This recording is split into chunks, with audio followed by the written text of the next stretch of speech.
So I've been in the auto business now 40 years, maybe a little bit more because I really started at a young age, but let's call it 40 years. I've sold somewhere in the neighborhood of 7,400 to 7,700 cars I've bought and sold that have passed through my hands. That's a lot of cars. In my heyday, when I was really cranking cars, I was doing 300 to 500 a year. So that adds up pretty quick. And then the last couple of years, I kind of slowed down and wound it down. And my main business is classics and hot rods and muscle cars, some exotics. I do maybe 100 cars, 150 cars a year now compared to 500, 600. In that timeline, there's some winners, there's some losers, there's a lot of break-evens, but the winners and losers are the best. I'm going to give you a winner story first. And the winner story is you buy a car, it's kind of a sleeper, you don't really know what it's going to do, but it's got some good value to it and you bought it right. And this car happened to be a 1967 Oldsmobile 442 factory tri-power 4-speed car. Super rare, W30 Olds, Ram Air, stick, burgundy, black interior. I bought the car. Woman's husband passed away. She had it for sale on Craigslist. I showed up at the house. It was a nice car. And she wanted 24 grand for it. She didn't know anything about the car. I didn't know if the motors originally, started looking at it. I'm looking at it. It's got a couple of components on it that were kind of unique for a W30 car. I was like, man, if this is a real W30 car, it's a big dollar car. I said, but I'm not 100%, The motor's correct, but not the original motor. So the motor was changed, but it was a correct motor that was in it. I ended up buying the car for 20 grand. And we're going to send it to Barrett-Jackson, Las Vegas. This would have been 2011 probably. And get the car back to the shop, go through it. The car runs like a scalded dog. Had all the W30 components on it. When I went back to pick it up, she goes, oh, my husband had all this stuff. I go in his closet. And it was floor to ceiling with boxes and boxes. I'm like, it was a gold mine of stuff. So I bring all that stuff back. We consigned the car to the auction. We're in Vegas. That year, I think I sold like 48 cars at that one sale. It was crazy. And I penciled this car. This car's going to do in the 50s, 60s. That's what they were bringing then. And I was happy. I'd be real happy with that. I'd be ecstatic with that, doubling my money. Car hits the block Friday night, 5, 6 o'clock in the evening, which is prime time. Car's looking good. It was a nice car. It was a really nicely restored car. The car opens up at like 55K. I'm like, where are we going from here? And 55, 60, 65, 75, somebody up in a skybox, 80 grand. Okay. 85, 89, 90, 95, 105, 110. And I'm like, no way. And all of a sudden it just sits at 110. And they must have pushed the bid a little bit because they had to back it up to 95. They pushed the number, and it happens sometimes. They push the number and they maybe lost the bid, whatever. So they back it up to 95. The car hammers at 95 grand. I paid 24 for it. I didn't put anything in other than a detail. So the car makes almost $75,000. That was one of my biggest hits. One of my biggest hits. The second one that's probably my biggest all-time ever hit was back in 2008. I bought a 55 Mercedes 300 SC, which was a coupe. Cool looking car. Black, gray leather, beautiful restoration, stacks of receipts, documents, history, good pedigree on the car. It was not only one of the cars I made the most amount of money I ever made on, but it was one of the most expensive cars I ever bought. And I took a gamble with my business partner. I said, we should buy the car. He said, are you sure? And I said, I think there's an upside to it. And he goes, this thing's 200 grand. I said, there's money in it. Car rolls up on a block. Saturday night, lot number 1283, Barrett-Jackson. Back in 2008, which is a long time ago. The bidding starts. And I don't jump in until the end because I don't want to run the number up. You just wait, get in the end, kind of see where it falls, where you want to be, and then you hit it. And I jump in at about 185 because I thought it was dead at like 175. And somebody hits it to 190. I go to 195. And nothing. They, going once, talk, going twice. Place is going nuts. He's got the gavel in the air. He's ready to drop it. Somebody comes in at 200 grand. I was like, man, blows me out of the water. I said, okay. I hit it again, 210, 215, 220, 225. My partner's looking at me. He goes, where are we going to stop? I said, 235. That's it. We're done at 235. Gets to 230. Somebody else's bid. It was down on the floor. We were standing up in the skybox. I said, I'm going to wait till they're ready to drop the hammer. I'm going to hit it one more bid and we're done. And I do it, and I drop it in at 235. And they're looking for more money, and I'm looking around the audience trying to figure out who was the last bidder. And all of a sudden, bang, sold. We get the car, 235 grand. Plus fees, by the time you had 10% on top of that, you're over 250. So we're 253, I think, was the total number of the car. $250,000. Most expensive car I ever bought. Well, Joe, now what do? Now you got to sell it.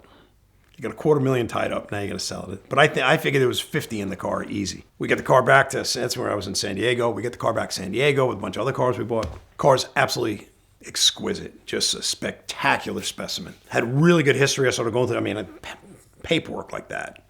And letters. And it just, somebody cared and documented and babied this car from brand new. It spent some time in Germany.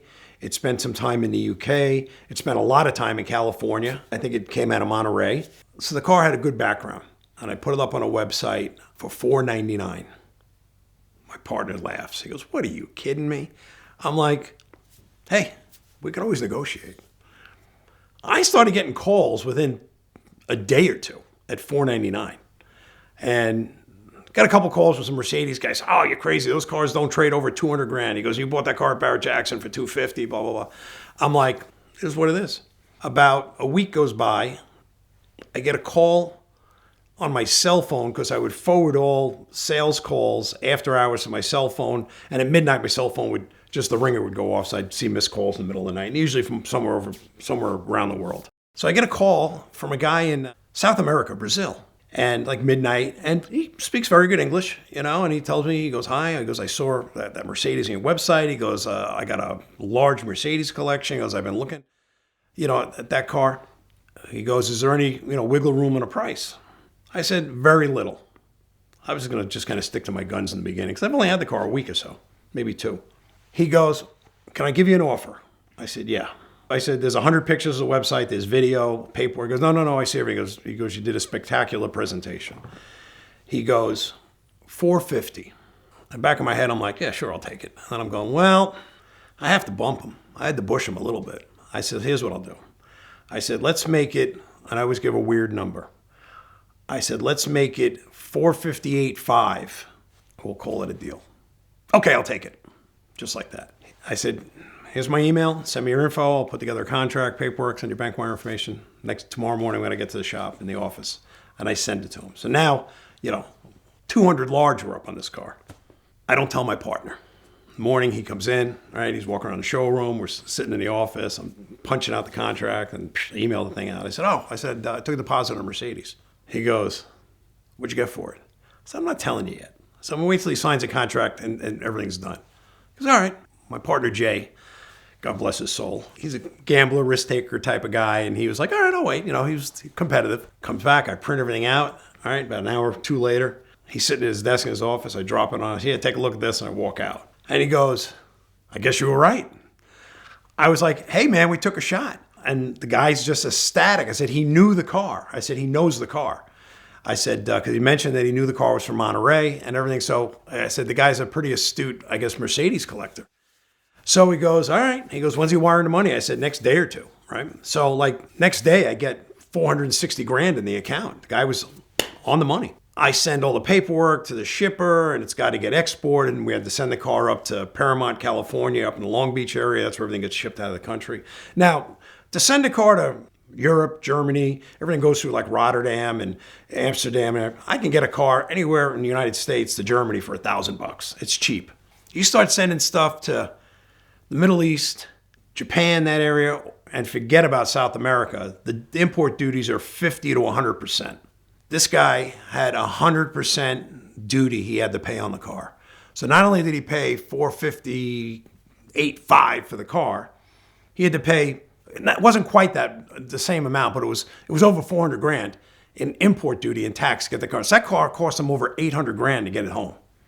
And he wasn't getting it for 3 to 4 months. Everything's in order. Shipping's lined up. Takes about a month to get the shipping in order. Get that done.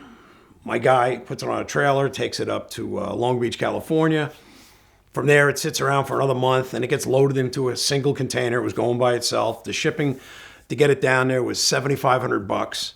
At the end of the day, the guy was close to just under $1 million for this car.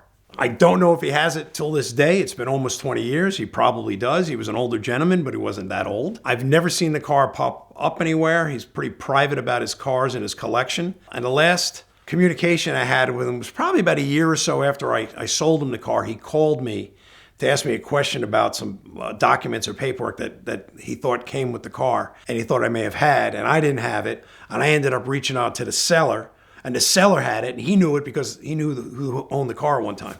So I was able to get this additional documentation and send it to him, and that was the last I ever heard from him. And now it's 2009. We're going back, so that's a long time ago. But that was the biggest hit, biggest loser. I bought an over-the-top, crazy restored 57 Chevy Resto Mod, right when Resto Mods were coming up. And Resto Mods, they kind of got crazy for a while, and they spiked, and then they kind of mellowed off, and now they're pretty crazy again. So I was buying it on the way up. It was on an Art Morrison chassis, had a wicked small block in it, early fuel injection back in the day. This was back in probably 10 or 11. Killer car. And I paid a lot of money for the car. I paid 55 or 60 grand for it. And I said, this car's going to pencil all day long, 75, 80 grand, no problem. Take it to the auction. I'm not going to mention the auction name because I don't do any business with them anymore. Take it to the auction. The auction is an absolute train wreck. Everything's just tanking. The car doesn't get a bid. I got 20 cars at the auction. I sold 2. And I'm like, I got to unload this stuff. I got to untie some metal. I'm already underwater probably 8 or 10 grand. The 57 was the last one to go up. I was like, I got to turn to cash. I got way too much money in this car. Finally, it gets a bid at like 30 grand or 28.5. It gets a bid at 28,500. It just sits there at 28.5. Almost 25 grand hit by the time I factor shipping, expenses, and everything else on a car that I bought a month earlier just to get out of it. Fast forward probably 6 years later, Resto Mod market's getting pretty crazy. I see that car come back around in the auction. It does 105,000 in the same condition that I had it 5 years later. It all comes down to this. It all comes down to timing. Sometimes you can ride the wave and make some money on it before it breaks. Sometimes you're going to ride the wave, and right when you get ready to make the money, the wave's going to break and you're going to lose your butt. Or other times you just ride it going up. And that was like in the 06, 07 era. We were riding it going up. You couldn't go wrong. No matter what you bought, a month later you sold it, you made money. You could buy a basket case restoration project, put it back up for sale for 5 or 10 grand more, and you'd sell it. And that was 25 grand was probably my biggest loser. Yeah, you get a little hits in there. You get 10, 15, 5, 3, but 25K on an auction that I made no money on, where if I look at the auction overall, I probably went backwards 48 grand. Overall, my career in the car business, I can't complain. The car business has been pretty good to me. You have your bad days, you have your bad auctions, you have your bad weeks, you have your bad months, but you never completely have a bad year. You have maybe an off year, but you're still going to make money. You're going to have some years that you're tripping over stuff and just picking up dollars and coins. You just don't know why. It's one of those years where you can't do wrong. And then you have years that you got to fight for everything you're making, but at the end of the year, you make money. What it comes down to basically in the car business is if you're doing the right thing and you're treating your customers right, and you're trying to buy your stuff right and try to sell it right, even if you're not making all the money you think you should, it'll always pencil at the end.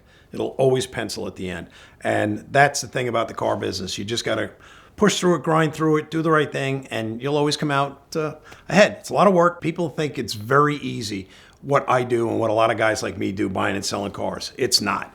And I've watched people buy cars. Oh, I can buy this car and sell it. They'll lose their butt trying to get rid of the car, and they'll never do it again. But overall, car business has been pretty good to me, and it all comes out in the end. When you get a ticket, it might look something like this, but the first thing that you need to do is take a picture of that ticket and send it to 305-305. That will get the ticket clinic on your case immediately. They've got brick and mortar offices in Georgia, Florida, and California, but they can help you find a ticket no matter where you get it in the United States by helping you find a local attorney that will do everything they can to help you avoid costly fines, insurance premium increases, points on your license, risk of suspension, even jail time. They've helped me out with this ticket and many others, and a lot of my friends as well. So check them out now at the link in the description below, or again, text your ticket to 305-305 to get the ticket clinic on your case. They are the perfect partner in your fight against any speeding ticket.